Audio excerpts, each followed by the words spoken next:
IDTV మన ఉనికి మన వాణి. ఈరోజు బడ్జెట్ సమావేశం అయితే మనకి శాసనమండలిలో జరిగింది. సో శాసనమండలిలో డిప్యూటీ సీఎం బట్టి విక్రమార్క గారు మాట్లాడుతూ ఇప్పుడు దాకా బడ్జెట్లో ఎంత ప్రవేశపెట్టారు, ఎంత ఖర్చు అయింది, ఎంత మిగులు అన్నది కూడా క్లియర్గా ఇన్ఫర్మేషన్ ఇచ్చారు. సో దాని గురించి ముందుగా మనం మాట్లాడుకుంటే ఆ వివరాల్లోనికి వెళ్తే 2023 డిసెంబర్ 9న మహాలక్ష్మి పథకం ప్రారంభించడం జరిగింది. ఇప్పటి వరకు 7,227 బస్సుల్లో 149.63 కోట్ల మంది మహిళలు ఉచితంగా ప్రయాణం చేశారంట. ఈ బస్సులు ఎప్పుడైతే స్టార్ట్ అయిందో, ఫ్రీ బస్ అన్న స్టార్ట్ అయిందో, ఇంతమంది వరకు ఇందులో ప్రయాణం చేయడం అయితే జరిగింది. దీని ద్వారా 5,005.95 కోట్లు మహిళలకు ఆదాయం అయిందంట. అంటే ఇప్పుడు వాళ్ళు దీనికి ఫ్రీ బస్ కాబట్టి ఇంతవరకు ఇన్ని కోట్లు మొత్తం మన తెలంగాణ మహిళలందరికీ కూడా ఆదాయంగా మిగిలింది.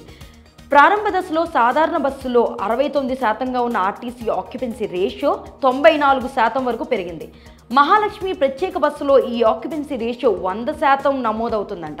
ఇప్పుడు ఈ ప్రత్యేక బస్సులో ఇప్పుడు 100% వరకు, అంటే మొదట్లో ఏదైతే 69% వరకు ఉన్నది ఇప్పుడు 100% ఆక్యుపెన్సీని కూడా మన మహిళలు ఉచితంగా యూజ్ చేసుకుంటున్నారు.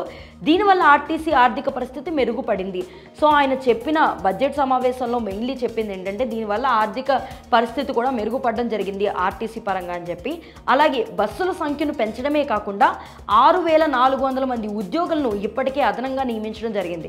ఈ ఫ్రీ బస్సెస్ అన్నవి మొదలు పెట్టడం ద్వారా 100% ఆక్యుపెన్సీ అన్నది పెరగడం ద్వారా అందులో ఆర్టీసీ బస్సులు ఎవరైతే ఉద్యోగాలు ఇవ్వాల్సిందో వాళ్ళకు కూడా ఉద్యోగస్తులకి ఉద్యోగాలు ఇవ్వడానికి కూడా ఎక్కువ మంది రావడం అన్నది జరిగింది. ప్రభుత్వం ఈ పథకం అమలుకు ఆర్టీసీకి క్రమం తప్పకుండా నిధులు చెల్లిస్తుంది.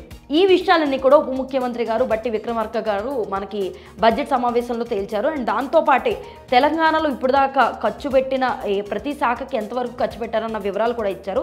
ఆ వివరాల్లోనికి వెళ్తే రెవెన్యూ వ్యయానికి 2,26,982 కోట్లు, మూలధన వ్యాయం 36,504 కోట్లు, వ్యవసాయ శాఖ కోసం 24,439 కోట్లు, పశు సంవర్ధక శాఖ 1,674 కోట్లు, సివిల్ సప్లై 5,734 కోట్లు, విద్యా శాఖకి 23,108 కోట్లు, కార్మిక ఉపాధి కల్పనకి 900 కోట్లు, పంచాయతీరాజ్ శాఖకి 31,605 కోట్లు, మహిళా శిశు సంక్షేమ శాఖకి 2,862 కోట్లు ఇప్పటి వరకు బడ్జెట్ ప్రకారం ఖర్చు అయిందని చెప్పేసి బట్టి విక్రమార్క గారు బడ్జెట్ సమావేశంలో చెప్పడం జరిగింది.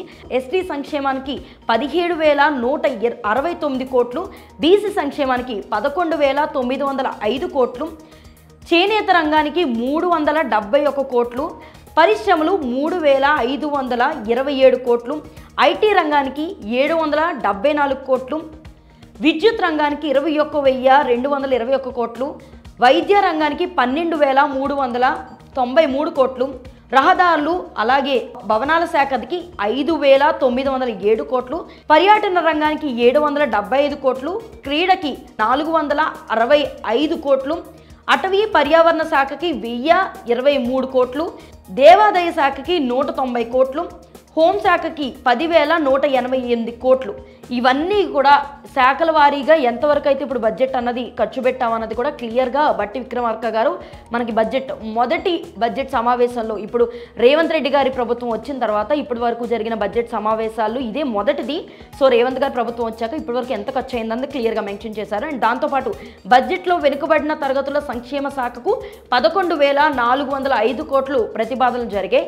సో కంప్లీట్గా ఈ డీటెయిల్స్ అని చూసుకుంటే ఇప్పటి వరకు మనకి రేవంత్ రెడ్డి గారి ప్రభుత్వం వచ్చిన తర్వాత తెలంగాణలో మొదటి బడ్జెట్ సమావేశంలో బట్టి విక్రమార్క గారు ఏ శాఖకి ఎంతవరకు ఖర్చు పెట్టాము ఇంత అయిందని మాట్లాడుకోవడం జరిగింది. అండ్ దాంతోపాటే ఇప్పుడు మనకి ప్రతిపక్ష పార్టీలు కూడా దానిపై మరీ కామన్గా మనకి ఎప్పుడు ఉండేదే శాసనసభలు ఇలాంటివి జరుగుతున్నప్పుడు బడ్జెట్ సమావేశాల్లో మాట్లాడుతున్నప్పుడు ఖచ్చితంగా వాళ్ళు మళ్ళీ రీకౌంటర్ ఇవ్వడానికి మళ్ళీ దాన్ని తిరిగి క్వశ్చన్ చేయడానికి వాదనలు జరుపుకోవడం జరుగుతుంది. సో ఈ బడ్జెట్ సమావేశం బట్టి మీకు తెలంగాణ ప్రభుత్వం ఇప్పుడు రేవంత్ రెడ్డి గారు వచ్చాక ఎంతవరకు మెరుగుపడిందని మీరు అనుకుంటున్నారు? సో ఆయన ఇప్పటిదాకా తీసుకొచ్చిన పథకాల ప్రకారం కానీ ఖర్చు చేసిన దాని ప్రకారం కానీ మీ ఒపీనియన్ ఏంటన్నది మాకు కామెంట్ సెక్షన్లో తెలియజేయండి.